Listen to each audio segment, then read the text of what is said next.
Muito bem, vamos lá, nossa segunda aula. É, Espero que todo mundo que tenha assistido a primeira aula do canal Cientística tenha aproveitado o suficiente para estar motivado para a nossa segunda aula. É, Esta segunda aula é um pouco diferente da primeira, né? Porque o objetivo da primeira aula foi trabalhar especificamente a fazedura, né? Ou a execução de diferentes testes baseados em testes generalizados, como o GLZ-MM, o GE, o GMM e o GLM de medidas repetidas. As próximas listas, a partir daqui, a 2, a 3 e a 4, elas serão listas baseadas especificamente em um teste. Tá? Então, a lista de hoje, a lista 2, é baseada no GEE, né? Que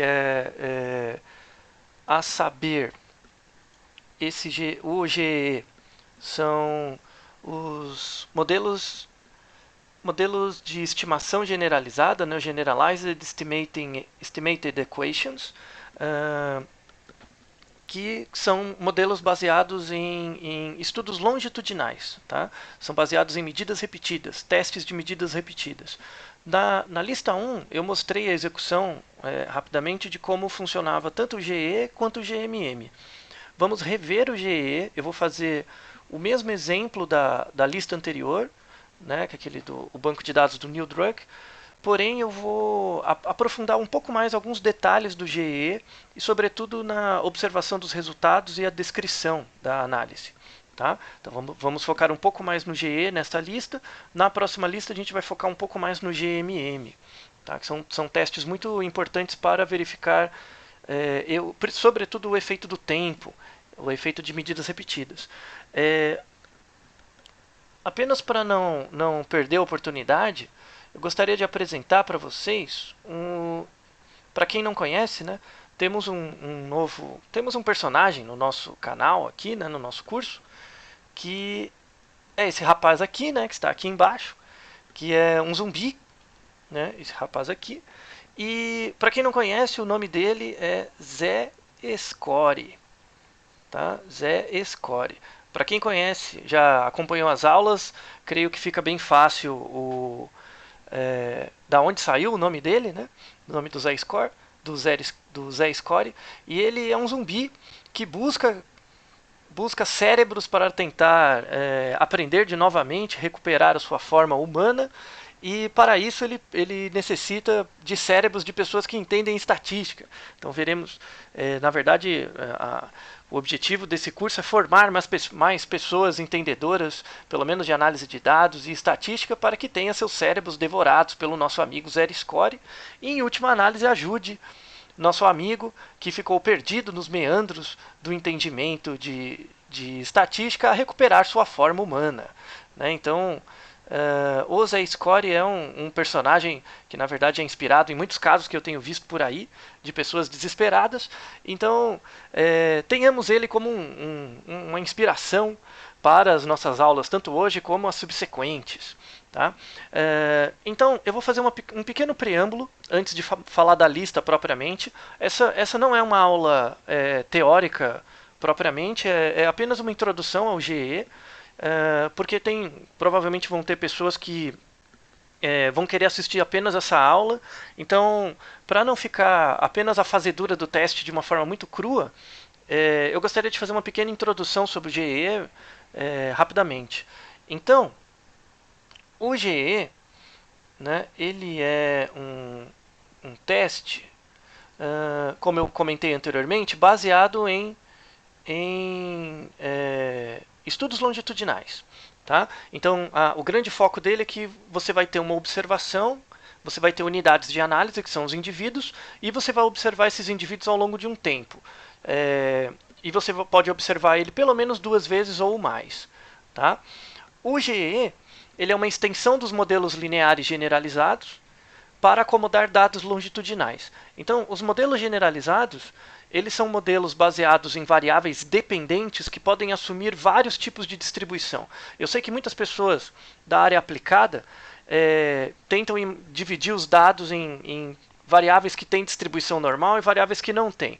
Essa é uma forma de pensar, além de anacrônica, na verdade é contraproducente.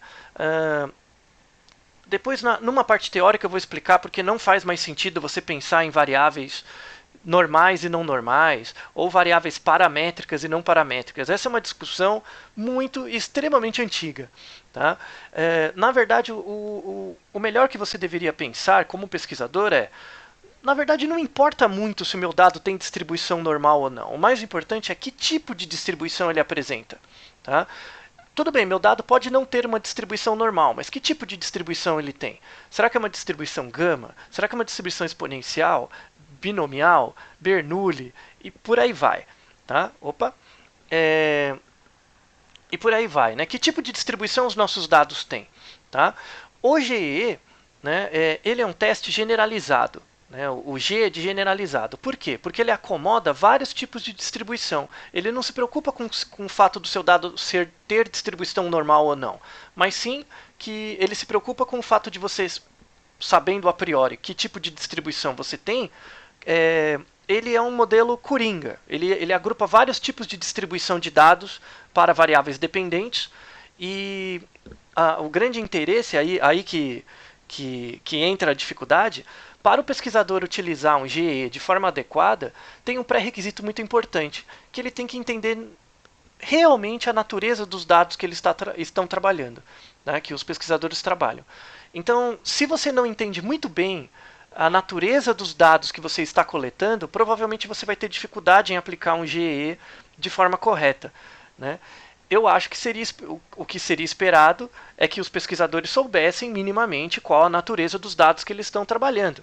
Então, o GE, na verdade, ele pode ser um pouco desafiador para pessoas que não estão acostumadas a pensar nos próprios dados. Né? Eles utilizam a estatística apenas como uma ferramenta para solucionar um problema. E na verdade não. Se você utilizar o GE apenas como uma ferramenta para resolver um problema, na verdade você vai criar um outro. Tá? Que você vai provavelmente aplicar o GE de forma inadequada. Então, esse é um teste que agrupa vários tipos de teste, e exatamente por isso que ele pode ser um pouco confuso, e eu quero tentar esclarecer um pouquinho alguns detalhes do GE antes de fazer o nosso exemplo. Tá? Os dois caras que criaram o GE, você vê que ele é um teste de 86. Apesar de fazer cerca de 30 anos já, né, que esse teste foi desenvolvido, ele é um teste extremamente novo, né, para aqueles que trabalham com estatística aplicada. Ele é um teste muito recente comparado com testes como a ANOVA, o teste T, que é do início do século XX. Tá?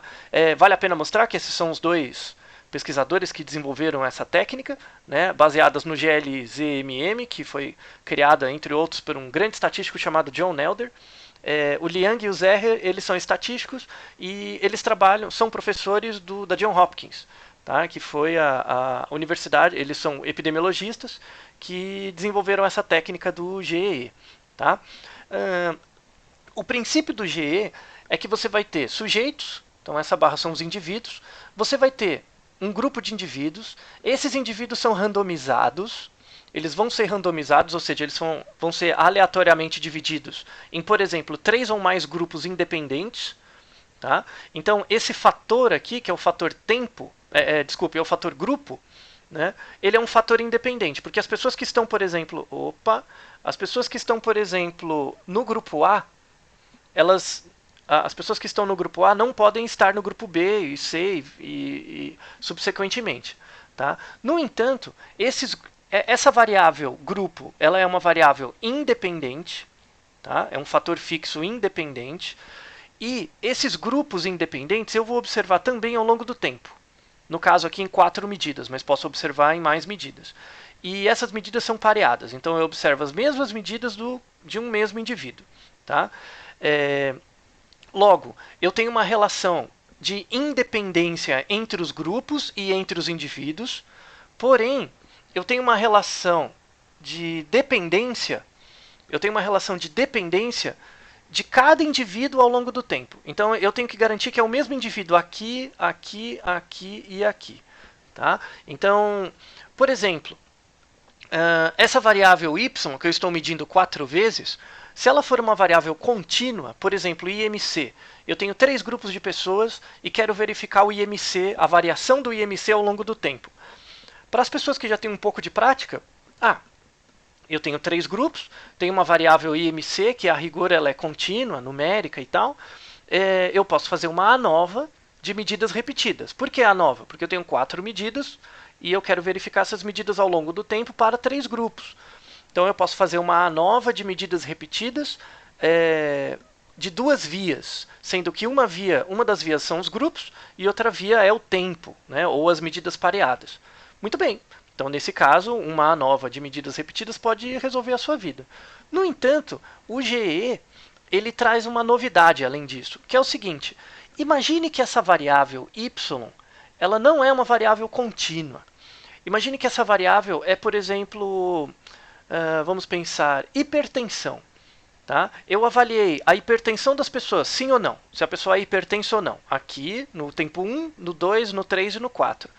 Ou seja, eu tenho uma variável binária, né, sim e não, e eu estou avaliando essa variável binária ao longo do tempo e verificando, além do efeito do tempo sobre a frequência de pessoas com hipertensão ou não, eu também estou verificando o efeito dos grupos. Para as pessoas que não conhecem o GE, provavelmente ela iria imaginar, grupo é uma variável categórica, hipertensão também é uma variável categórica, eu posso fazer, por exemplo, um Q quadrado. Só que ela vai ter que fazer um Q quadrado entre os grupos e cada medida 4 vezes. Vai ficar um monte de Q quadrados e os Q quadrados independentes não vão responder as perguntas, né, a variação ao longo do tempo. Então eu posso usar uma regressão logística. Né? Porque a regressão logística ela tem como variável dependente, como y, uma variável categórica, né, binária ou ordinal. Então, hipertensão sim e não, e quero ver o efeito dos grupos. Só que onde que está o problema? Para as pessoas que não conhecem o GE, por exemplo, eu só conseguiria fazer uma regressão logística para cada tempo. Então eu teria o y1, que seria hipertensão sim e não, para os grupos. Depois o y2 e os grupos, y3 e y4. Ou seja, eu teria que fazer 4 regressões logísticas.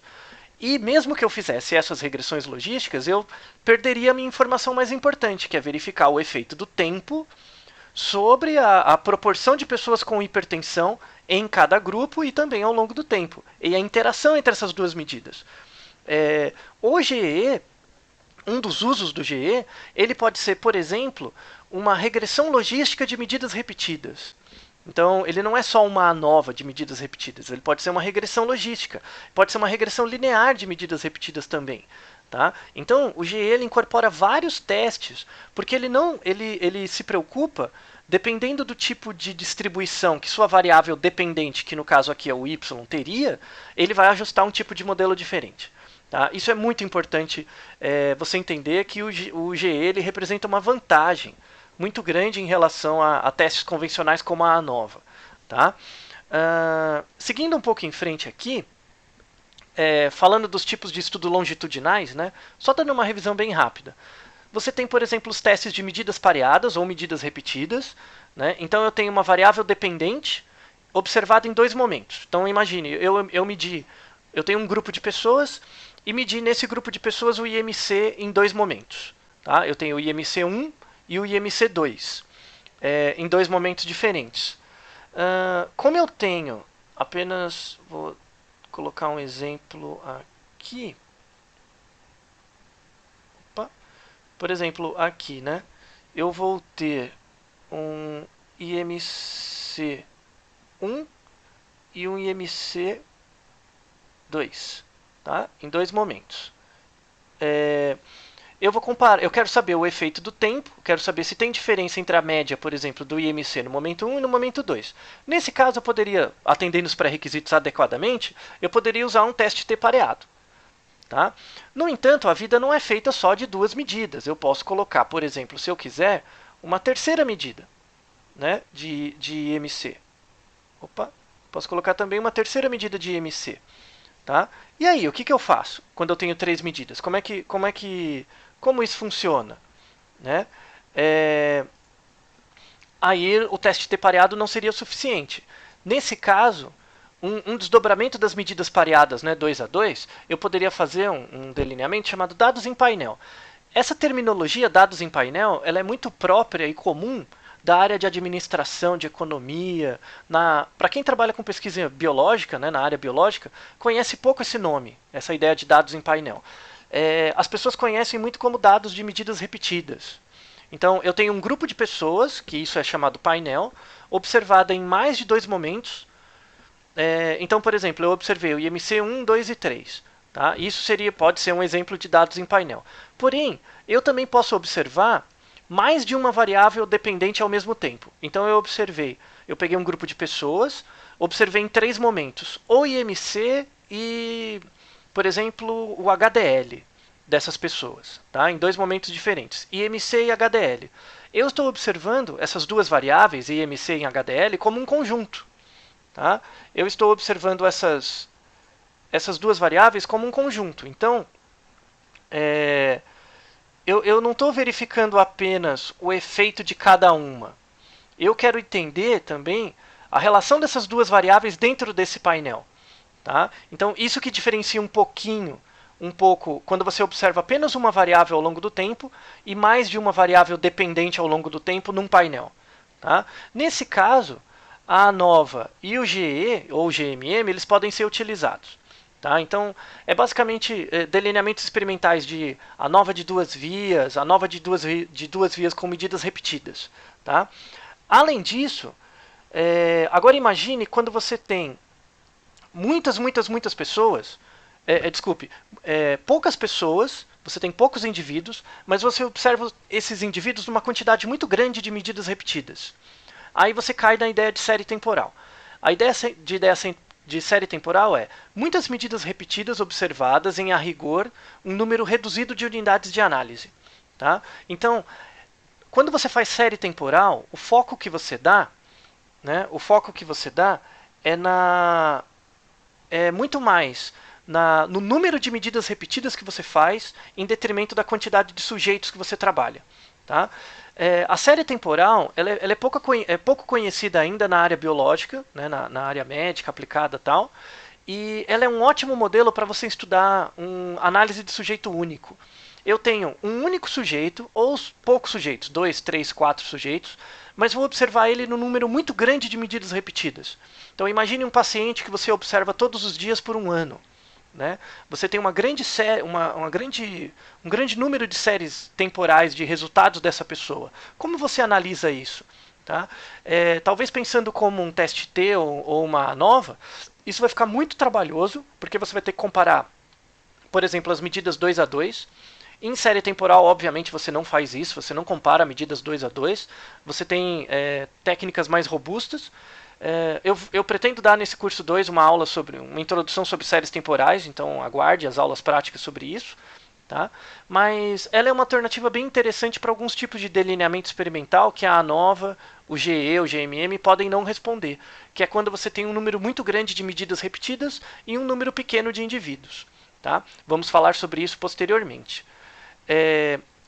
O GE ele tem algumas vantagens muito grandes, muito importantes em relação à nova pareada. A primeira vantagem, eu comentei anteriormente, ela aceita o GE vários tipos de variável dependente. Então, eu quero ver, por exemplo, o efeito para aqueles que só estão ainda pensando na ANOVA, né?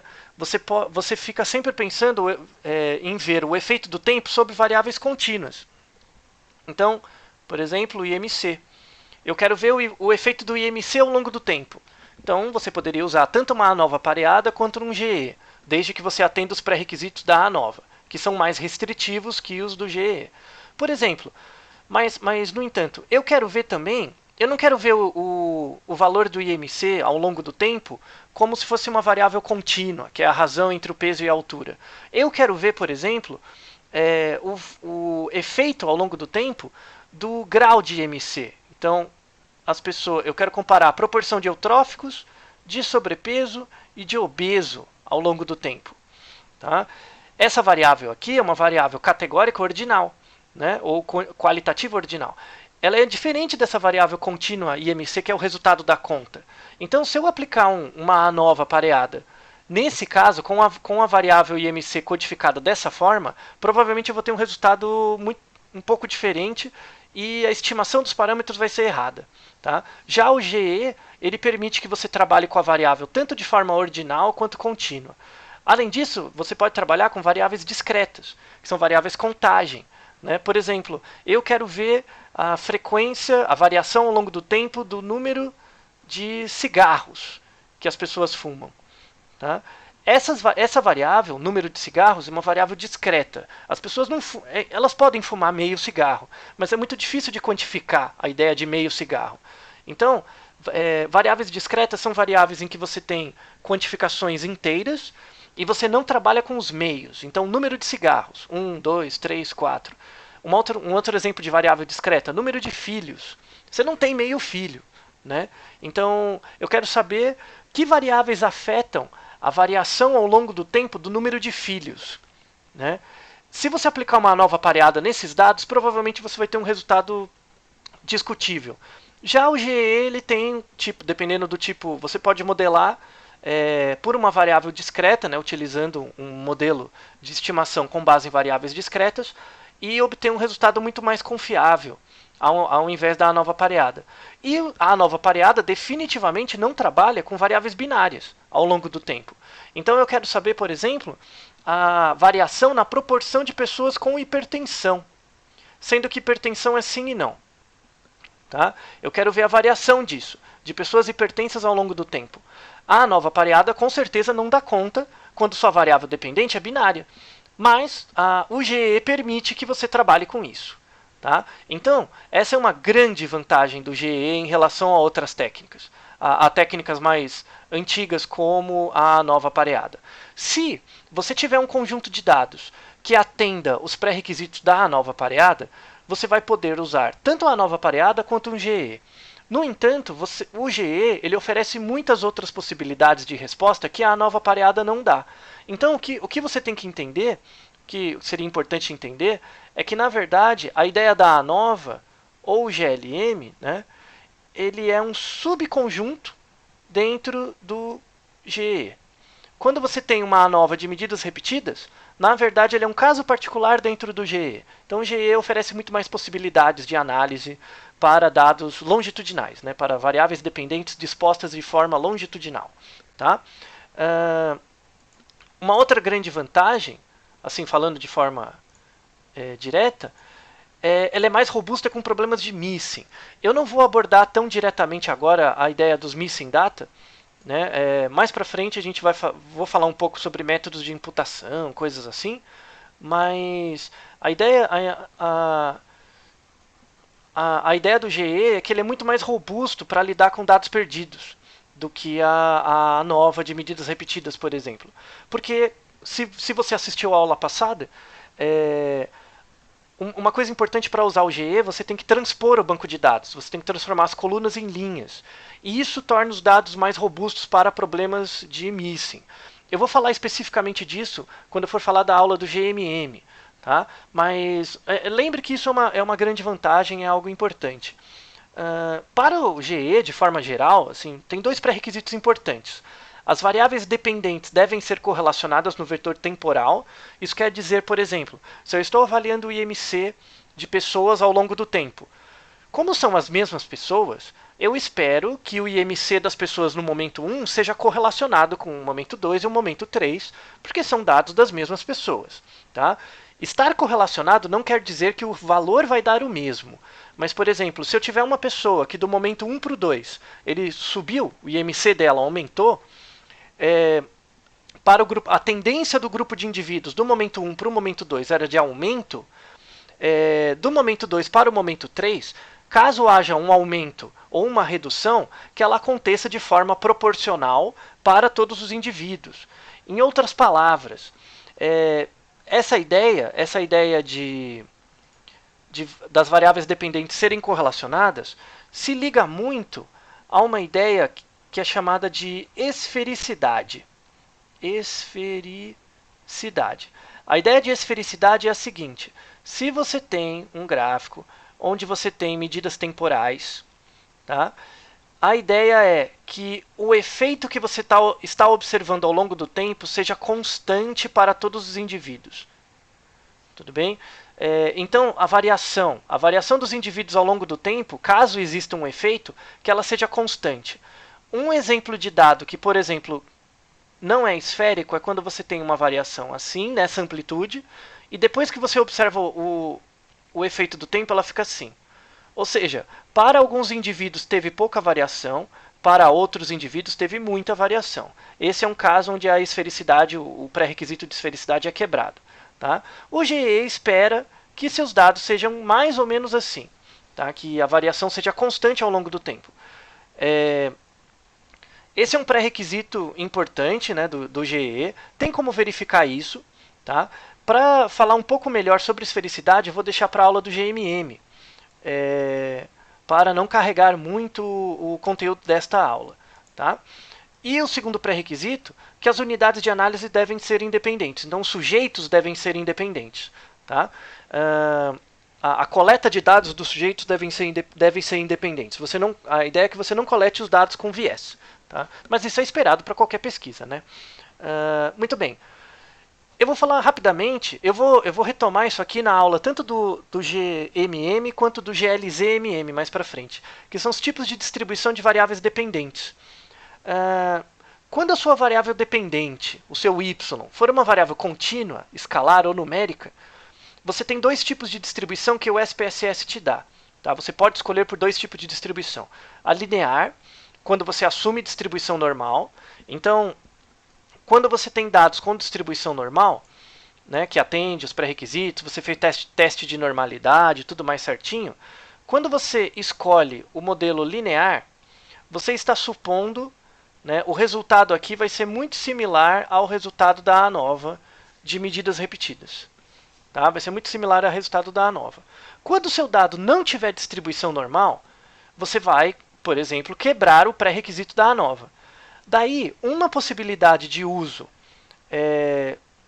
de escolha de modelo que não tenha distribuição normal, né, que é onde a distribuição normal não é aceita, é a gama. A distribuição gama, eu falei até um pouquinho na aula passada, ela é uma generalização, um agrupamento de modelos exponenciais. Tá? Então você tem vários tipos de distribuição exponencial que caem dentro dessa distribuição gama. Por exemplo, o Q quadrado é um deles, a própria exponencial. O gama é um modelo bem robusto e você deve utilizar quando você tem valores positivos, sua variável dependente é baseada em valores positivos, viesados para valores crescentes. Então, é uma variável que quanto maior o valor, mais provável é de encontrar pessoas. Então, por exemplo, pense a variável IMC. Tá? Eu vou pegar o exemplo do IMC para ficar fácil de pensar. Pense a variável IMC. Ela é uma variável que é raro encontrar pessoas com IMC muito baixo e é raro encontrar pessoas com IMC muito alto. Tá? Então, se você pensar, ela é uma variável que vai se distribuindo de uma forma mais ou menos normal. Tá? Quando a sua variável, por exemplo, imagina que você só pegou pessoas, você tem poucos obesos na sua amostra, você tem pessoas mais eutróficas e sobrepeso. A tendência dos seus dados é começar com uma frequência baixa e ir aumentando, né? E vai dar uma cara de distribuição exponencial.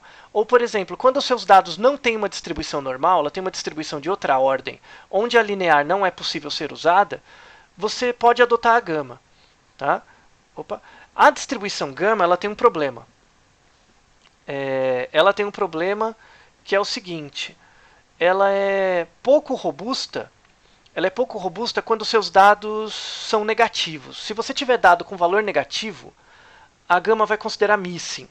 Tá? E isso pode ser um problema na hora de analisar seus dados, então preste atenção. Tá bom? Então, basicamente, para fechar esse ponto, se o seu dado tiver distribuição normal, use linear.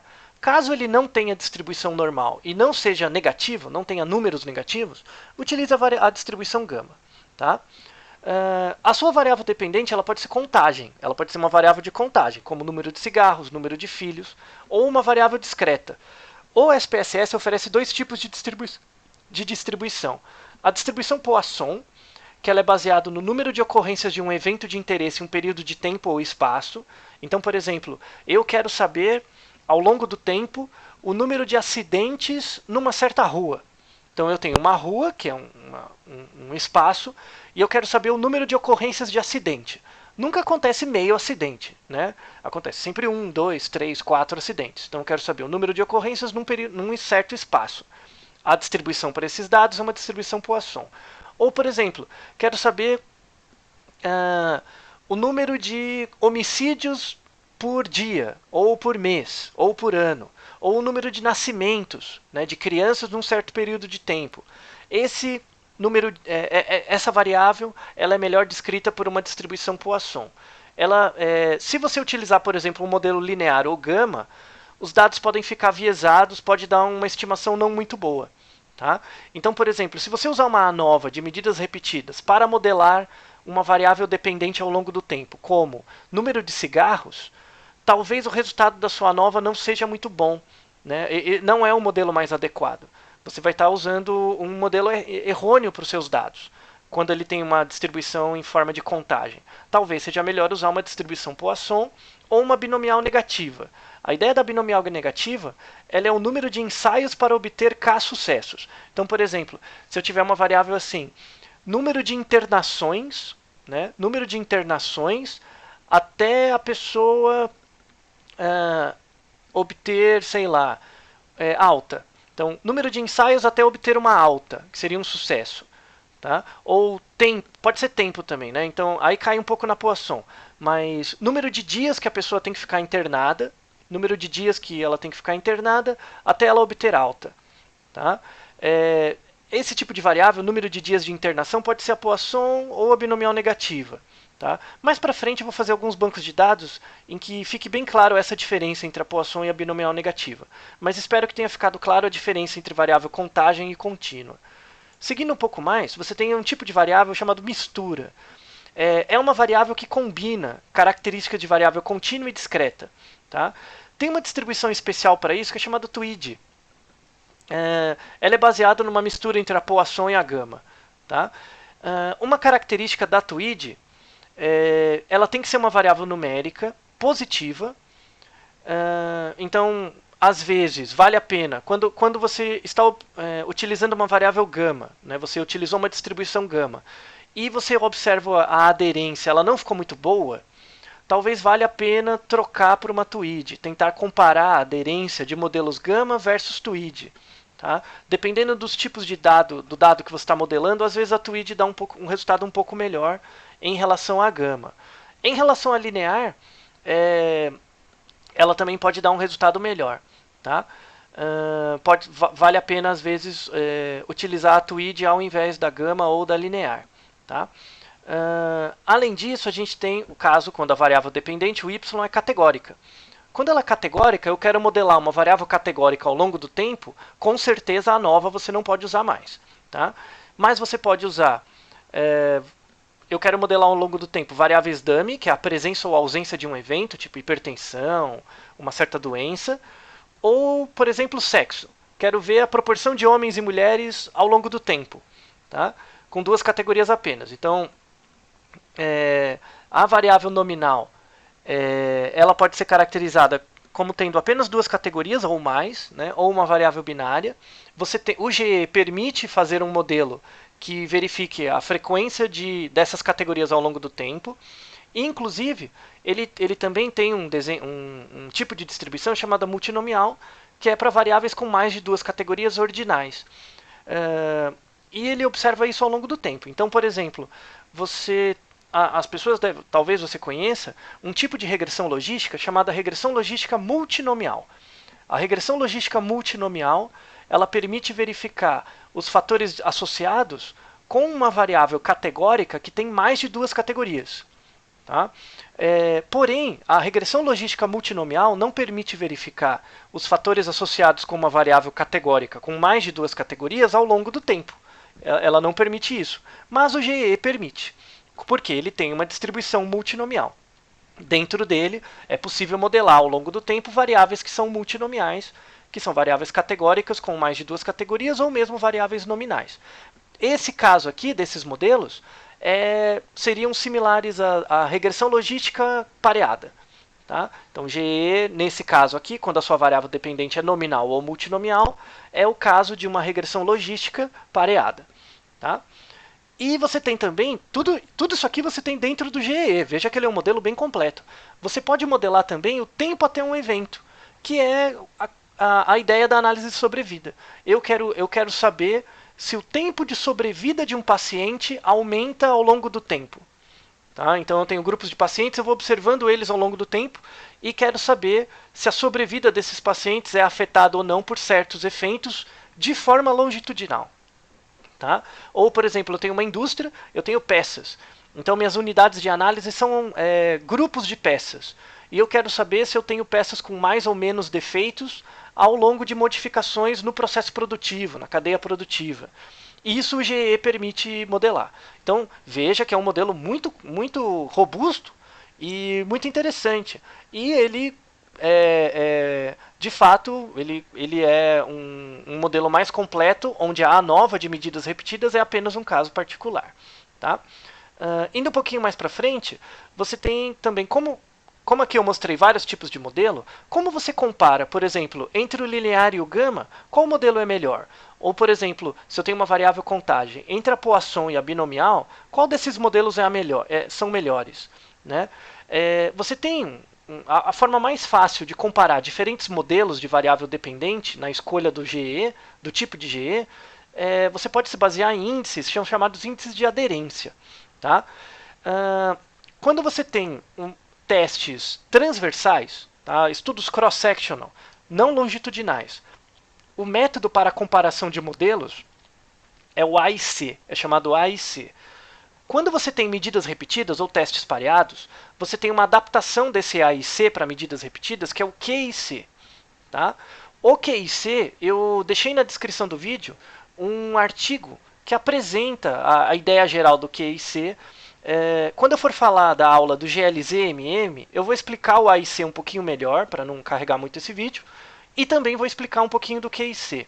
Tá? Mas o importante que você tem que saber aqui que o QIC ele é uma medida de aderência para medidas repetidas, e quanto menor o valor, quanto mais perto de zero, melhor. Mais aderido a distribuição que você escolheu é aos dados, ela melhor explica os dados. Então, por exemplo, eu posso fazer um GE, por exemplo, com dois tipos de distribuição, gama e linear. Qual das distribuições é melhor? A gama ou a linear para o caso dos meus dados? Depende. Uma forma de comparação é baseado no QIC. Você pode basear a sua justificativa pelo modelo em outros critérios. Tá? A saber, o critério da parcimônia e o critério teórico. Eu vou fazer quando eu for falar da aula teórica, né, que eu gasto um pouco mais tempo explicando a teoria, eu vou explicar também os critérios para a escolha de modelos dentro dos testes generalizados. Tá? Mas caso você queira guardar o nome, você tem 3 critérios principais para a escolha de um modelo. O primeiro é baseado em índices de aderência, né, como QIC ou AIC. O segundo é baseado numa suposição teórica. Então, você tem uma suposição de como os dados se distribuem na natureza. Tá? E o terceiro é pela parcimônia, tá bom? Por uma questão de parcimônia. Mas isso eu vou deixar um pouquinho para frente para a gente discutir depois. Tá?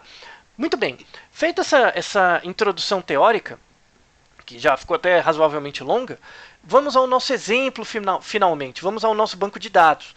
Então, eu tenho aqui a nossa lista de exercício, então veja o banco, né, o new drug, coluna.save, aqui. Temos os dados de duas variáveis, o resp e o pulse, é exatamente o mesmo banco da lista 1, né, do vídeo 1, coletados em 3 tipos diferentes. Vamos fazer o mesmo esquema da aula anterior, tá? Da lista de exercícios anterior. Eu vou fazer eu vou responder essas 3 perguntas. Eu vou fazer todos os modelos, né, toda a descrição, para uma das variáveis. No caso, eu vou escolher a pulse. E vocês, né, para quem tiver interesse em fazer o banco, vocês façam para o resp. Tá? A mesma coisa que eu fizer aqui para o pulse. Tá? Então essa vai ser a variável escolhida para mim. Né, por mim, tá? Eu vou fazer tudo para o pulse e depois vocês fazem para o resp, tá? Para quem não está fazendo o curso de estatística esse semestre e gostaria de fazer o banco de dados, eu vou deixar na descrição o link tanto para a lista de exercício, esse arquivo, quanto para o banco de dados para você tentar, tá? Então a letra A, utilize um GE para verificar o efeito do tempo e do grupo sobre os resultados de RESP e Pulse, lembrando que eu só vou fazer o Pulse, e o banco já está no formato correto, você não vai precisar transpor, tá? Você não vai precisar rearranjar o banco. Caso você não saiba como rearranjar o banco, por favor, veja o vídeo 1, tá? O vídeo 1 que está aqui nessa lista de reprodução, veja o vídeo do banco de dados da lista 1, né, lista de exercícios 1, que eu mostro como fazer a transposição do banco. Tá? Faça 3 modelos para cada variável dependente. Então, vamos fazer um GE para a variável com distribuição normal, com distribuição gama e com distribuição tweed. Então, eu vou rodar o GE 3 vezes. Normal, gama e tweed. Vamos comparar, né, entre esses 3 modelos. Vamos comparar o QIC, lembra do QIC, que é o indicador de aderência, verificar para qual desses modelos o QIC é menor. Tá? Para qual for menor, será o modelo escolhido e a partir daí vamos interpretar o resultado desse modelo com o menor QIC. Tá? Então essa é a justificativa. Então aqui na A eu só vou colar as 3 tabelas, né, dos QICs de cada modelo e comentar, ó, o modelo escolhido foi o tal, tá? Com base no valor do QIC. Beleza. O segundo, a lista de exercícios 2, aliás, tem uma coisa a mais aqui que eu vou apagar porque não está aqui já na lista que eu deixei para vocês. Compare cada um dos modelos com diferentes distribuições usando o QIC. Né? Os modelos têm diferença entre si nos resultados? A gente vai verificar. Né? Então, respondendo a e a B, elas saem direto. Tá? A C, faça um parágrafo sumarizando os resultados encontrados. Então, aqui na A e a B, a gente vai rodar 3 vezes, verificar qual o menor QIC, né? Então, e escolher o modelo. Então, suponha que foi, sei lá, a gama. O modelo gama é o modelo escolhido porque tem menor QIC. A gente vai colar aqui embaixo, na C, as tabelas mais importantes e escrever um pequeno parágrafo sumarizando os resultados. Essa é a ideia dessa lista. Tá? E aí eu vou explicar uns detalhes interessantes da observação dos dados. Também que são os glu-glus, que às vezes são os detalhes que às vezes quando você observa, faz a análise, você fica em dúvida. Eu espero sanar essas dúvidas aqui. Tá? Então vamos ao nosso banco de dados, finalmente. Nosso banco de dados, eu vou abrir aqui rapidamente. Ele já está aberto, está aqui. Ó. Veja que o banco de dados já está arrumado, né? Ele já está em pé, bonitinho. Tá? Ó, aqui eu tenho o sujeito 1, então tenho 3 medidas repetidas do sujeito 1, ele aparece como RESP 1, 2 e 3. Esse banco tem que estar nessa forma para que o GE seja feito de forma adequada. Lembrando que se você não sabe como fazer isso, por favor, veja o vídeo 1, o vídeo da lista de exercícios 1. Então vamos à análise finalmente. Analyze, GEE, então Analyze, GEE, aqui, né? E vamos entrar na análise aqui. Deixa eu só arrumar aqui a tabelinha. Vamos adicionar aqui. Muito bem. Deixa eu só diminuir para ficar mais claro para vocês enxergarem. Acho que aqui já dá, né? Deixa eu só deixar um pouco maior. Isso. O que temos aqui? O que temos aqui? Quando você rodar o GE, vai abrir primeiro essa janela. Tá? Vai abrir primeiro essa janelinha aqui. Essa janelinha, ela oferece para você algumas coisas. Aqui, variáveis do sujeito. Então você tem que dizer como o sujeito está repetido 3 vezes, né, no banco de dados. Como ele é repetido 3 vezes, você tem que identificar quem são os sujeitos, para ele perceber que não são sujeitos independentes. Então você olha aqui, o ID vai aqui na variável do sujeito. Entre sujeitos, que variável você está verificando ao longo do tempo? No caso, é o tempo. Tá? Então eu quero saber o efeito da droga, que é um fator independente, e o efeito do tempo sobre o pulse. Eu vou fazer para o pulse, depois vocês fazem para o RESP. Essa segunda aba, que é o tipo de modelo, olha só, aquela discussão que eu fiz sobre os tipos de distribuição aparece aqui. Se sua variável dependente, né, o seu y, ela é escalar, ela é uma variável contínua, você pode escolher entre linear e gama. Se é uma variável contagem ou discreta, você pode escolher entre Poisson e binomial negativa. Se é uma variável de mistura, que mistura características de contínua e discreta, tem a TWID. Se sua variável dependente ela é ordinal, ou seja, ela tem mais de duas categorias, né, ou multinomial, você vai fazer uma regressão logística ordinal. Se é uma variável binária, você vai fazer uma regressão logística binária ou uma análise de sobrevida. Então veja que o GE incorpora vários tipos de teste dentro dele, por isso que ele é um modelo muito mais robusto. Vamos rodar aqui 3 vezes, uma com a linear, uma com a gama e uma com a TWID. Vamos começar com a linear. A variável resposta, né, é o seu y. A variável resposta, no meu caso, vai ser o pulse. Então, jogo o pulse aqui. Tá? Esse é o meu y. Dos preditores, são os meus x's. Né? São os meus x's. Eu quero saber quais são os efeitos que eu estou verificando. Efeito da droga, efeito do tempo. Tá? Eu não tenho nenhuma covariante ainda. Para o modelo, o que eu quero saber? Né? Que tipos de interação ou que tipos de efeito eu quero avaliar? Coloque aqui no fatorial e selecione os dois. Aí ele vai te dar todas as combinações possíveis. Ó. Vai me dar o efeito da droga, o efeito do index, que é o tempo, e o efeito da interação. Tá? Que são os efeitos que eu quero saber. Né? Efeito da droga, do tempo e da interação. Tá? No modelo de estimação, aqui não precisa clicar nada. No Statistics, não precisa clicar nada. No EM-Means, são as tabelas de média. Então, você seleciona as três, ele vai te dar a tabela de média dos 3 efeitos. Coloque o contraste como pairwise. Tá? Como pairwise. Mas por quê? Eu vou explicar na próxima aula do GMM porque eu vou explicar os tipos de contraste. Tá? Só para não deixar essa aula muito mais longa. E você vai fazer um tipo de contraste pairwise, né, que seria o post-hoc. E aqui, no ajuste para múltiplas comparações, você coloque o Bonferroni. Tá? Então, isso é o que você tem que clicar. Tá? Aqui você vai colocar, voltando, só recapitulando rapidamente, os indivíduos e o efeito repetido, né, que é o tempo. No tipo de modelo, você vai especificar o tipo de modelo baseado na distribuição da variável dependente, que é o y. Na variável resposta, você coloca a variável dependente. Nos preditores, você vai colocar os fatores que você está analisando. No modelo, você vai escolher que tipos de efeito você quer avaliar, se você quer quais interações ou só os efeitos principais.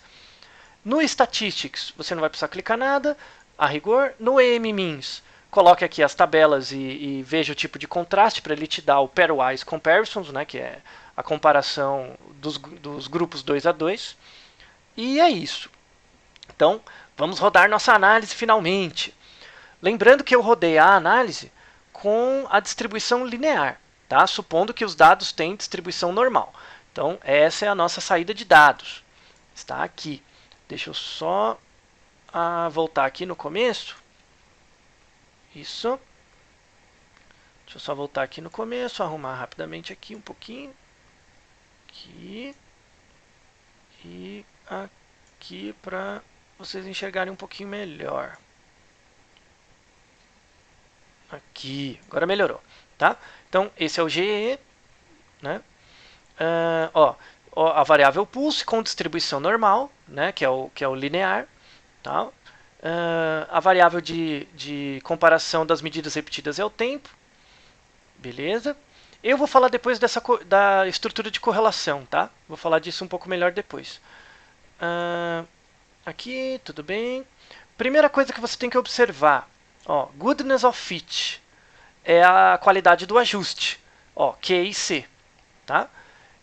Eu vou copiar essa tabela. No Word. Então, vou vir aqui no Word. Vou copiar essa tabela aqui, só para vocês observarem.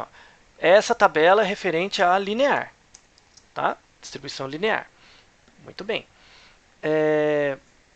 Vou rodar. Eu nem vou interpretar as análises, eu vou só pegar essa parte. Então, da comparação dos modelos, tá? Vou voltar aqui. Opa, cadê? Aqui. Vamos rodar de novo. Mesma análise, mesma coisa, Só que o tipo de modelo eu vou trocar agora para o gama. Vou rodar tudo igual, tá tudo marcado igual, só que vou trocar para o gama. Rodei de novo a distribuição com a distribuição gama. Aqui, aqui, tá? Ó, agora veja que aqui está com a distribuição gama, tá? E vou pegar também a tabela do Goodness of Fit. Aqui. Vou colar aqui embaixo, tá? Colar aqui embaixo. Esse é o gama, certo? Deixa eu ver se dá para pôr aqui do lado. Não dá. Vai ficar assim mesmo. E vou rodar de novo, agora, com o Tweed. Ó, venho aqui, Analyze, tal, G. Vou trocar aqui para Tweed. Tweed com loglink, tá? Rodo de novo. Rodo de novo, bonitinho. Venho aqui, opa, é aqui. Ó, agora veja que está com Tweed, tá? Seleciono aqui, pego a tabela do Goodness of Fit. Tá? E venho aqui e vou colar aqui embaixo. Opa, aqui embaixo. Goodness of Fit, esse é o Tweed. Certo. Então, vamos ver os valores. 12.08 para o Tweed, 12.03 para o Gama, 12.34 para o Linear. Os modelos são muito similares. Tá? Se você observar, os valores são bem parecidos. Tá bom? Quando isso acontece, que os valores são bem parecidos, os três modelos explicam razoavelmente de forma igual. Então parece que os resultados não vão mudar muito. Mas, 0,3, vamos escolher, né, para manter aqui a lógica, vamos escolher o modelo com o menor valor de Q e C, que no caso é o gama. Tá? Então, 12.34, 12.03, 12.08. Vamos ficar com o gama. Tá bom? Quando os valores dão muito parecidos, né, eles são mais ou menos similares, mas o gama, na verdade, ele vai explicar um pouquinho melhor nossos resultados. Então, a resposta da B, né, da B aqui, então, podemos colocar aqui, com base nos valores de Q e C, temos como escolha do modelo para a execução do GE a distribuição gama. Tá? Então, ficou assim. Vamos escolher a gama com base nisso. Lembrando que essa é a distribuição da variável pulse. Tá? Essa é a distribuição da variável pulse, não é a distribuição da outra variável, da resp. Tá? Vocês têm que fazer isso para a resp também para dar uma olhada, tá? Para ver se está ok. Muito bem. Então, agora vamos observar apenas os resultados da gama, da distribuição gama. Tá? Para facilitar aqui a observação, eu vou apagar as outras análises, tá? Porque eu rodei 3 vezes, né?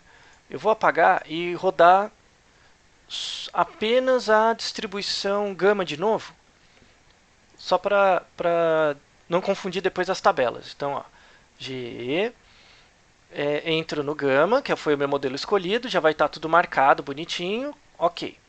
Tá? Muito bem. Vamos lá. Opa, é aqui. Então, ó, como analisamos os resultados? Como os resultados devem ser analisados? Ó, então, rodei apaguei o resto, né? Então, modelo gama, tal, tudo certo. Já vi que o Goodness of Fit é o melhor, né, entre os 3 modelos. Primeira tabela que você tem que olhar é o Model Effects. Então, teve efeito da droga, do tempo e da interação? Se você olhar a significância, teve efeito da droga. Então, tem diferença entre quem usou a droga e quem não usou. Teve efeito do tempo, então teve variação ao longo do tempo. E teve efeito da interação também, entre droga e tempo. Então, parece que, ao longo do tempo, quem usou a droga e quem não usou tiveram comportamentos diferentes. Tá? Muito bem. Onde veremos esse efeito? Inicialmente na tabela do Parameter Estimates. Deixa eu ampliar ela um pouquinho. Aqui, tabela do Parameter Estimates. Então, o primeiro efeito que a gente vai olhar é o da droga. Tá? Se você olhar, deu significante. A minha variável dependente, que é o pulse, é uma variável contínua. Como é uma variável contínua, esse B aqui, ele representa a diferença na média do pulse entre as drogas, entre quem usou e quem não usou a droga. Tá? Então, o que isso quer dizer? Só para saber, para vocês lembrarem, o 1, tá? O grupo 1 é o grupo que usou a droga, e o 2 é o placebo. Tá? 1 é droga, 2 é placebo. Então, o que isso quer dizer? O que é a interpretação desse 0,19, menos 0,19? Que é assim, pessoas que usaram a droga, pessoas do grupo droga, tiveram, em média, menos 0,19 pontos de pulse em relação ao grupo 2, que é o placebo. Então, em média, o grupo pulse, o grupo droga teve um pulse, uma média de pulse menor do que o placebo. Tá? Esse valor representa isso. Tá? Essa é uma medida do tamanho de efeito já, tá? Na comparação desses dois grupos. Quando você olha o tempo, o que aparece? Ó, tempo 1, 2 e 3. Lembrando que o tempo 3, no caso, é a referência. É possível trocar essa referência. Eu já vou mostrar onde que você troca. Tá? Esses valores são as diferenças de média entre cada grupo e a referência. Então, por exemplo, aqui deu significante, 0,03. Isso quer dizer o seguinte, né, que existe diferença na média entre o RESP1 e o 3, sendo que o RESP1 tem uma média menor que o RESP3, tem um pulse, um valor de pulse menor. Entre o RESP2 e o RESP3 não tem diferença significativa. Então, o que isso quer dizer? Que a única diferença entre os três tempos que eu encontro é entre o 1 e o 3. Tá? Entre o 2 e o 3 eu não tenho diferença. E uma coisa importante, relembrando, aqui eu estou comparando cada grupo com a referência. Tudo bem? Então, eu tenho diferença entre o 1 e o 3, não tenho diferença entre o 2 e o 3, e eu não sei, aqui não está me dizendo, eu não sei a diferença entre o 1 e o 2. Tá? Para saber a diferença, caso me interesse, a diferença entre o tempo 1 e o tempo 2, eu tenho que mudar a referência de lugar. Tá bom? Talvez eu tenha diferença significante entre o 1 e o 2 e eu não saiba, porque a tabela aqui não me mostra, eu tenho que mudar a referência. Tá? Vou mudar aqui depois só para vocês verificarem. E agora vai aparecer uma coisa importante, uma coisa interessante. Veja só de novo, na tabela do Model Effects, que existe efeito significante da interação entre tempo e droga, certo? Tem diferença em algum lugar. Tá? Lembrando, ó, eu tenho duas drogas, né, placebo e droga, e tenho 3 medidas de tempo, 1, 2 e 3. Então, na interação, eu tenho 6 medidas. 6 medidas, que é a droga no tempo 1, 2, 3, e o placebo no tempo 1, 2, 3. Então, eu estou comparando 6 valores aqui. Tá? Aqui, ó, quando você olha no pairwise, na tabela da interação, ó, o que eu tenho aqui? Droga 1, tempo 1, droga 2, tempo... droga 1, tempo 2, droga 1, tempo 3. O que eu estou comparando aqui? Ó? Aqui não é significante, isso aqui é a significância. Esse valor não é significante nem esse. Tá? O que isso quer dizer? Que quando eu pego a droga 1, né, que é a droga, o grupo droga, quando eu pego o grupo droga no tempo 1 e comparo com a referência, que é o tempo 3, não tem diferença. Ó, não deu significante, não tem diferença. E o valor é bem pertinho de zero, né, mostrando que não tem diferença mesmo. Quando eu pego o grupo droga no momento 2 e comparo com o momento 3, também não tem diferença. Ah, uai! Mas como assim? Não tem diferença aqui, né, em nenhuma das comparações, e eu vou olhar em cima, tem diferença significativa. Como pode? Né? Cadê a feitiçaria aí? A feitiçaria está no seguinte. Lembra que aqui, ó, por exemplo, aqui no tempo, eu mostrei que eu tenho a comparação do 1 com 3, do 2 com 3, mas não tenho 1 com 2? Aqui acontece uma coisa parecida. Ó. Eu estou comparando o 1 com 3 e o 2 com 3. Tá? Porém, ó, olha aqui embaixo. Aqui eu estou comparando a droga 2 no tempo 1 com a droga 2 no tempo 2 e a droga 2 no tempo 3. E aqui não aparecem os valores. Eu não tenho os valores do coeficiente. Ou seja, essa diferença significante aqui em cima Na verdade, ela apareceu na droga 2 e não na 1. Ela apareceu na comparação entre a droga 1 e a droga 2, mas não dá para ver aqui porque eu preciso mudar a referência. Tá? Ah, mas como você sabe isso? Vou mostrar como que eu descobri isso. Então, espero que tenha ficado claro até aqui, né? Que é possível você ter um resultado significante na interação, só que quando você for olhar a tabela da interação, isso é um viés do SPSS. Como ele mostra a comparação apenas para um grupo e não para o outro, talvez a comparação significante esteja no grupo que você não consegue ver. Então, como que você faz? Você pode mudar a referência e aí você vai detectar que a diferença está no outro grupo. Tá? Mas tem um jeito de ter uma pista mais rápida, olhando só uma vez? Tem. Que é quando você olha os post-hocs. Então, ó, aqui eu estou olhando as médias, certo? Média da droga. Só o efeito da droga. Ó, quem tomou a droga 2.2 de pulse, quem tomou placebo 2.7. Essa diferença é significante. Certo? Então, eu tenho diferença entre a droga e o placebo. A diferença entre 0,5, né? 0,5 pontos. A diferença é 0,5 pontos entre o placebo e a droga. Meio ponto. Tá? E essa diferença é significante aqui. Tá bom? Então, reflete o resultado de cima. Quando eu olho o efeito só do tempo, ó, eu tenho o tempo 1, 2 e 3. Eu tenho a diferença entre o tempo 1 e 2, ó, veja que é significante. Comparação do RESP1 com o RESP2 é significante. Comparação do RESP1 com o RESP3 não é 0,08, é maior que 5%, não é significante. Tá? Então a única comparação que eu tenho significante é entre o RESP1 e 2. Tá? Entre o RESP1 e 2, e o 1 e o 3 é quase. Tá bom? Veja que interessante. Se eu voltar aqui em cima, olha o que aparece. Aparece que é significante, está vendo 003? Entre o 1 e o 3. Entre o 1 e o 3 aparece a significância, e entre o 1 e o 2 eu não sei. Olha o que aparece aqui embaixo, quando eu olho o tempo. Entre o 1 e o 2 dá significante, que é a coisa que eu não sabia, porque lá em cima ele não mostra. Mas entre o 1 e o 3, que o 3 era a referência, aqui já não dá significante. E lá em cima dá. Tá? Quando eu for olhar entre o 1 e o 3, ó, né,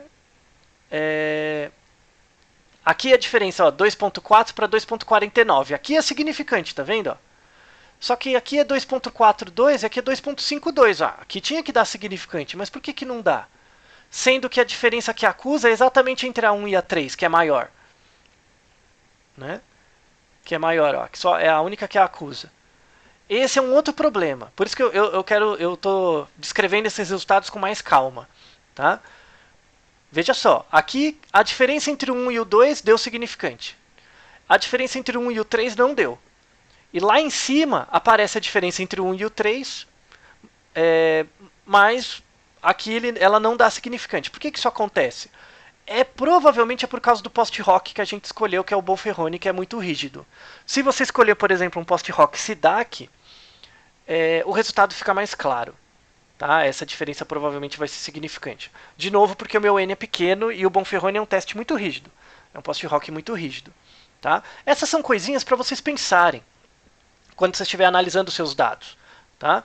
Eu sei que fica um pouco enfadonho de ficar falando sobre isso, o vídeo fica longo, mas ele acaba sendo um vídeo definitivo. Eu vou tentar mostrar todos os tipos de problemas que costumam aparecer. Tá? Agora falta olhar a interação. Então, ó, veja só. Veja que interessante. Vou aumentar aqui um pouco. Ó, aqui eu tenho interação, né? Droga 1 tempo 1 com droga 1 tempo 2, droga 1 tempo 3. Tá?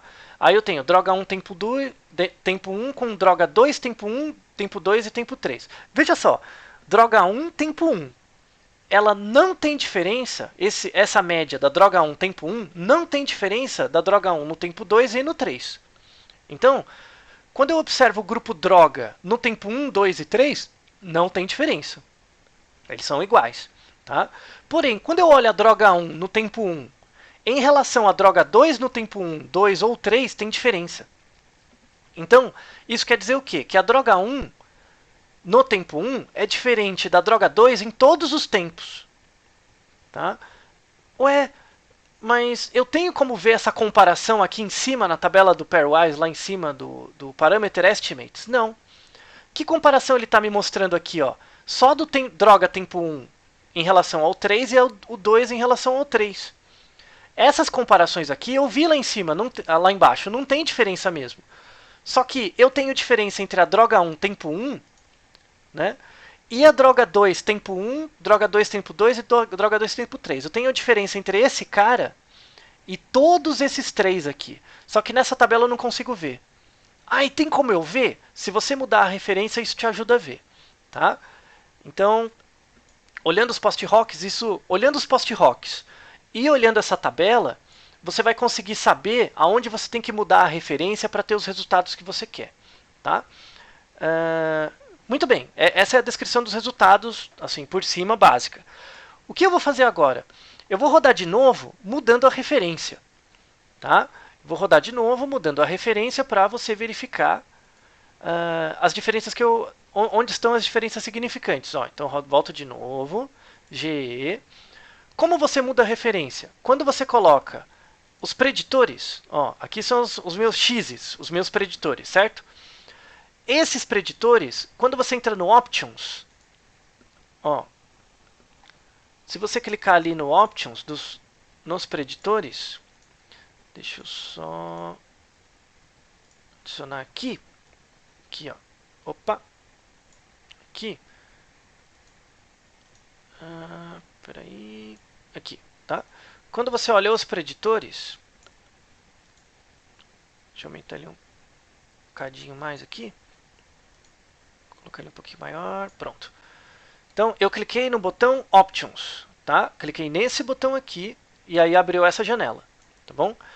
Aqui, ó, ordem das categorias para os fatores. Aqui que você vê a referência. Aqui está no Ascending, né? Então, a referência era o 3 e eu vejo o resultado do 1 e do 2. Quando você põe no Descending, ele vai inverter a ordem. Ele vai colocar como referência 1, tá?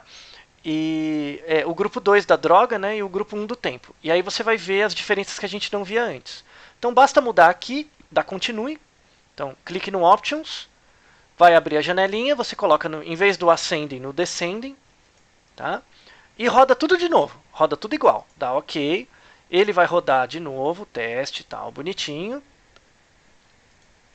Opa, aqui.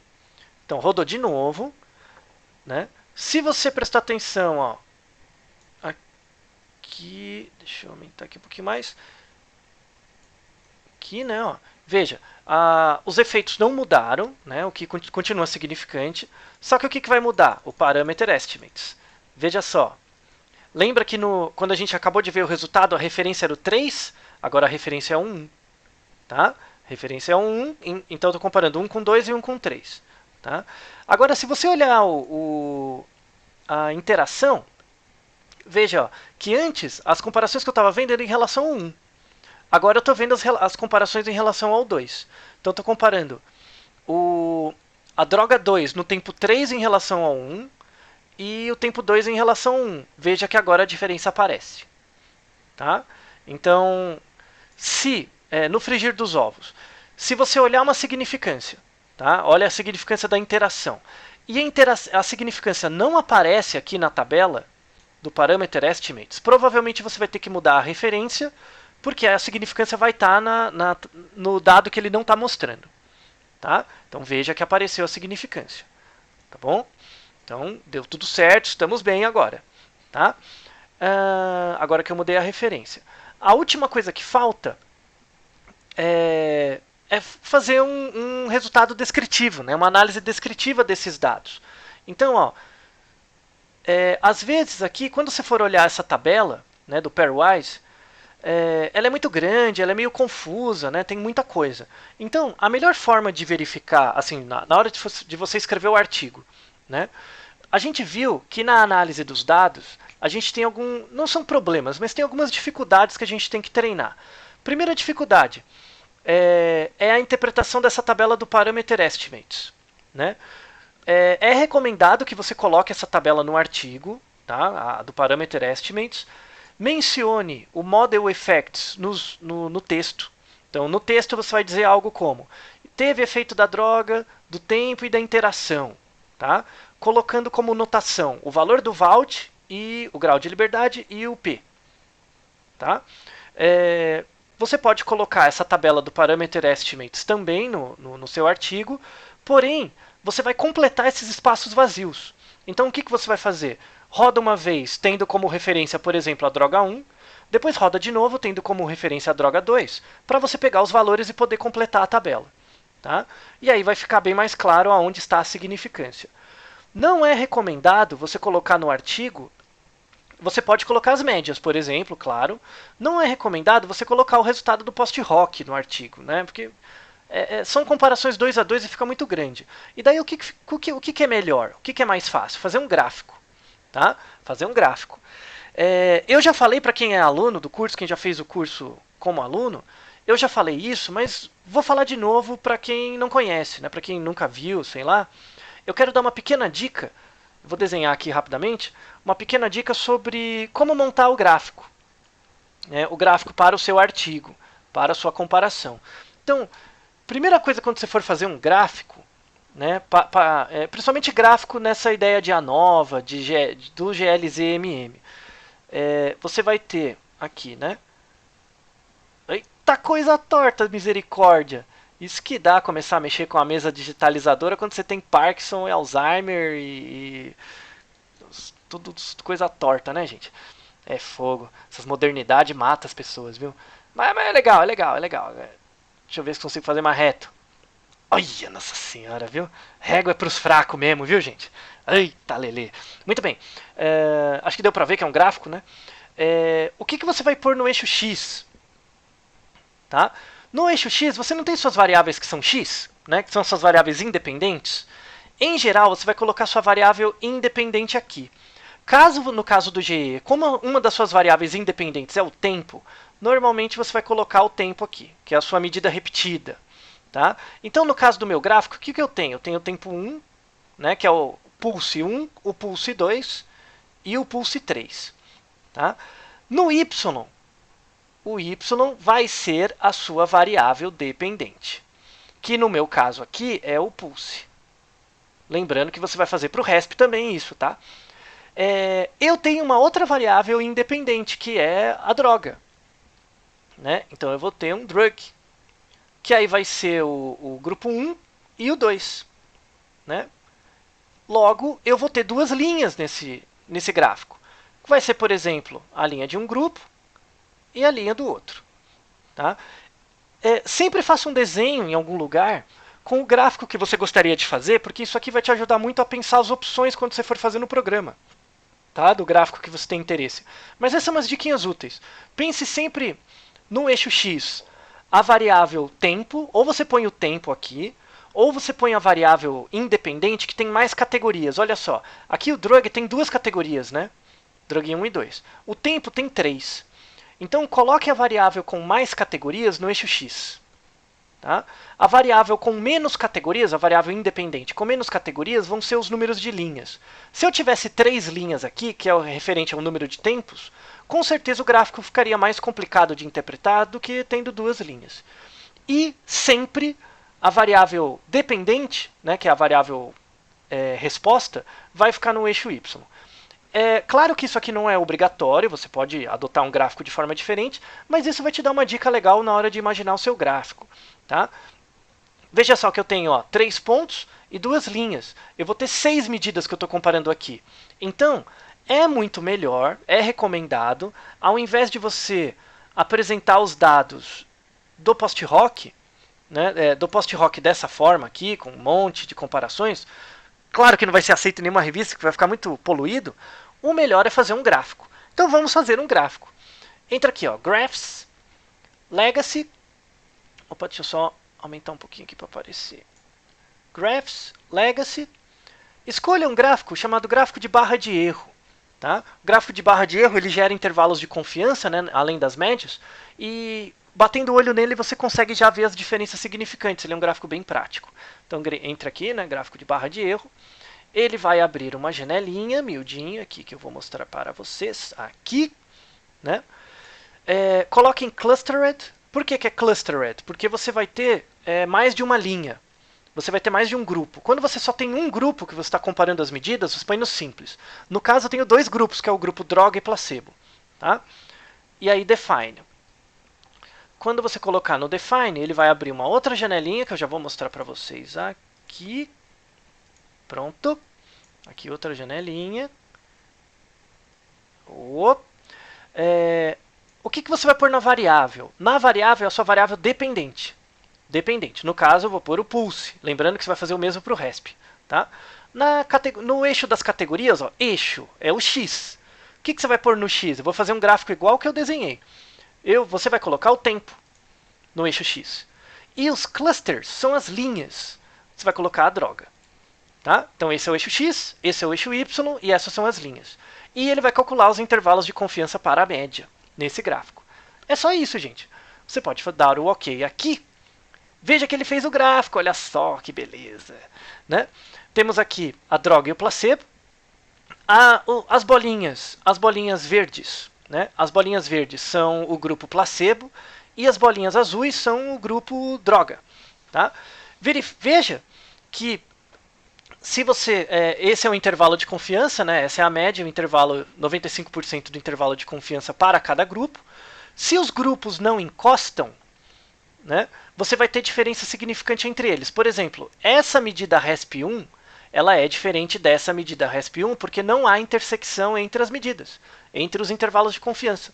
Então eu tenho 95% das observações desse grupo nesse espaço e 95% das observações desse grupo nesse espaço. Logo, eles não cruzam, eles não têm intersecção, logo, eles têm diferença significante. Eu quero comparar, por exemplo, o RESP1 com o RESP2. Aqui, essas duas barras.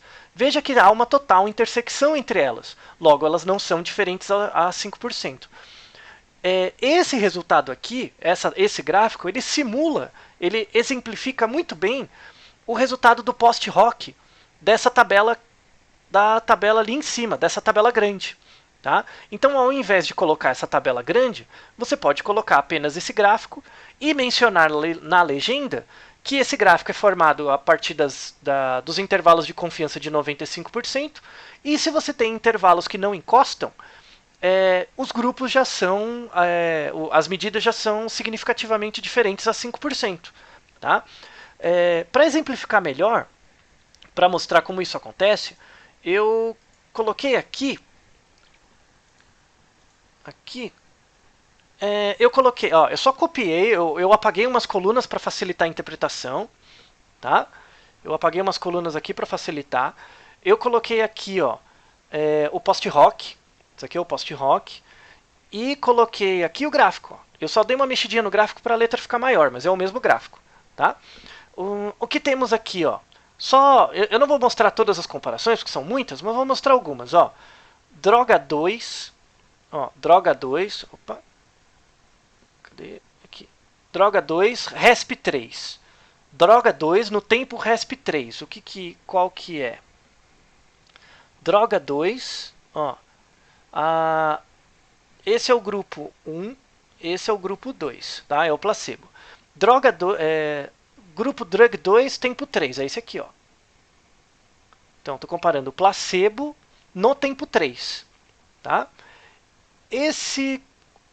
O droga 2 no tempo 3, ele é igual ao droga 2 no tempo 2, então veja, comparando esse com esse, tem uma total intersecção dos intervalos, então claro que eles não são significativos, Você veja que o post-hoc o resultado do P é 1, tá? Droga 2 tempo 3 com droga 2 tempo 1 também não é significante. Então eu estou comparando esse cara com esse. A intersecção, eles não têm diferença. No entanto, veja só que interessante. Deixa eu só apagar aqui para não confundir. Aqui. O que temos agora?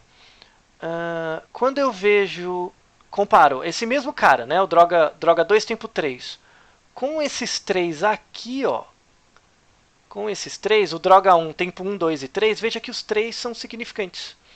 Né? Em outras palavras, o que isso quer dizer? Quando eu estou comparando esse cara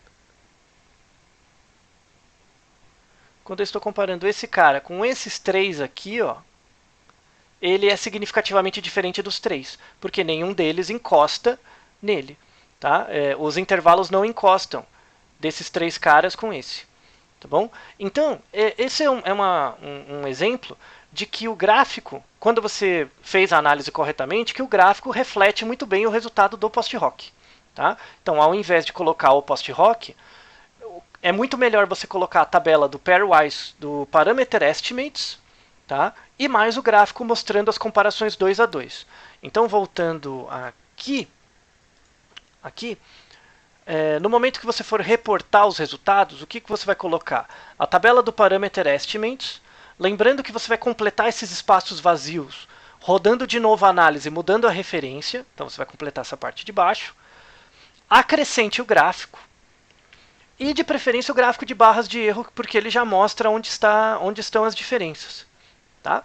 Se você fez a análise mais adequada, com base no critério do AIC e tudo mais, geralmente, com quase certeza, o resultado do post-hoc e do gráfico de barra de erro os resultados serão similares. Tá?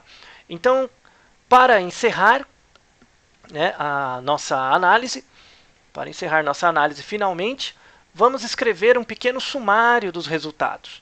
Tá? Então, ó, já fiz o GE, escolhi as distribuições, né, realizei com as distribuições, calculei o Q e C de cada uma e verifiquei que a gama era melhor. Então já está respondida a A e a B. A C, vamos fazer um parágrafo sumarizando os resultados encontrados no modelo escolhido. Então, esse é um exemplo, claro que você vai utilizar o seu talento estilístico de escrita para cada caso, mas essa é uma pequena sugestão de como escrever os resultados do GE. Então, podemos falar o seguinte: foi realizado um GEE com distribuição gama, né, para verificar o efeito da droga e do tempo sobre uma medida contínua de pulso em 3 momentos diferentes. Já sumarizei minha pergunta aqui, tá? Minha pergunta de pesquisa. Então, foi encontrado efeito significativo da droga. Aí aqui você vai colocar o valor do Valde, entre parênteses, o valor do grau de liberdade e o valor do P. Tá? Lembrando que você vai encontrar esses valores naquela tabela do Model Effects, que é a tabela pequenininha do Model Effects. Tá? Então, foi encontrado efeito significativo da droga, do tempo. Então, vai colocar de novo esse mesmo conjunto de valores. Tá? Lá na tabelinha Model Effects, você vai por aqui. E da interação entre tempo e grupo, também colocando a mesma coisa, tá? Sobre as medidas de pulse. Então veja que todas essas tabelas aqui, a gente viu um montão de tabela, né? Olha a tabela, gráfico, olha um monte de coisas, foi sumarizado num pequeno parágrafo. Tá bom? Então, para você conseguir melhorar isso um pouco, né, melhorar a fluência disso, não tem coisa melhor que treino. Você vai ter que treinar para poder melhorar essa descrição e a fluência na hora de observar os resultados. Tá? Depois disso, a gente vai fazer um parágrafo que é a descrição dos resultados mesmo. Então, aqui você tem 2 jeitos de descrever os resultados univariados. Então, o primeiro jeito, vou escrever assim aqui. O primeiro jeito de descrever pode ser algo assim: a análise dos efeitos univariados mostrou que o grupo placebo possui valores médios mais altos de pulse. E aí você coloca média, né? Aqui média e desvio padrão do placebo versus média e desvio padrão do grupo droga. Tá? Isso você pega na tabela do Pairwise Comparisons. comparisons, lá no SPSS. Tá? Esse é um jeito de descrever. Então, verificamos aqui o efeito do grupo. Além disso, observamos diferença entre os tempos 1 e 3, né? ou o tempo basal e final, né? Pode ser, porque é o 1 e o 3, em tempo 1, que é o basal, e o tempo 3 final, independentemente do grupo. Tá? E aqui você vai colocar média e desvio padrão do 1 versus média e desvio padrão do 3. Você vai comparar também aqui. Aí vem um outro parágrafo. Por fim, também encontramos, por fim, na interação entre tempo e grupo, foi encontrada diferença entre, se não me falha a memória, entre o tempo 1 do grupo placebo e todos os tempos do grupo. Tempo 1 do placebo com todos os tempos do grupo droga. Tá? E aí você vai ter que descrever 2 a 2, porque se você olhar os gráficos, você teve várias diferenças, né? E assim por diante. Aí, aqui, ao invés de comparar, porque esse é um ponto importante. Quando você estiver descrevendo os efeitos principais, que é só o efeito do grupo e só o efeito do tempo, tá? Isso você até consegue descrever no texto, não fica muito grande. Tá? Porém, quando você for descrever a interação, é melhor descrever por meio do gráfico. Recomendável utilizar gráfico. Tá? É mais recomendável, porque aí como você tem muitas comparações, né, e olha que eu estou só observando 2 grupos e 3 tempos, né? O mais recomendável é você copiar e colar o gráfico, né, na análise. Tá? E aí fazer uma descrição do gráfico. E quando você coloca o gráfico, você não precisa descrever todas as comparações. Você pode descrever apenas as comparações que importam para você. Tá? Essa é uma forma de treino, né? Essa é uma forma de exercitar a escrita dos resultados, porque as pessoas até sabem apertar os botões, mas depois na hora de descrever os resultados ficam um pouco perdidas. Então, por isso que essa aula prática baseada no GE, eu deixei ela um pouco mais longa e falando um pouco mais dos detalhes. Quando eu for falar do GMM, eu vou suprimir alguns detalhes que eu falei aqui no GE, porque para não ficar muito redundante, mas é bem parecido. Tá? Tem muitas coisas que são bem parecidas, tanto no GMM quanto no GE. Então, algumas coisas aqui do GE eu omiti para falar no GMM, para não carregar, e algumas coisas no GMM eu não vou falar, porque elas são muito similares aos do GE, tá? Da aula que vem. Então, o que vai ficar aqui como lição de casa para vocês? Tá? O que vai ficar? A lição de casa vai ser vocês... Eu fiz todas as análises com base no Pulse, né? E vocês vão fazer essas análises baseadas no RESP, exatamente as mesmas análises baseadas na outra variável dependente que é o RESP. Tá? E descrever bonitinho, treine a descrição, tente fazer o gráfico. Esse vídeo você pode ir e voltar. Essa é a vantagem de fazer um vídeo no YouTube, porque você pode rever quantas vezes você quiser. Tá? Não esqueça de estudar. Tá? Continue sempre estudando, isso é bom para você, vai ser legal para mim também, para eu não me sentir autista, né? E ter mais pessoas com quem eu possa discutir novas análises e novas formas de pensar a pesquisa acadêmica aqui no Brasil.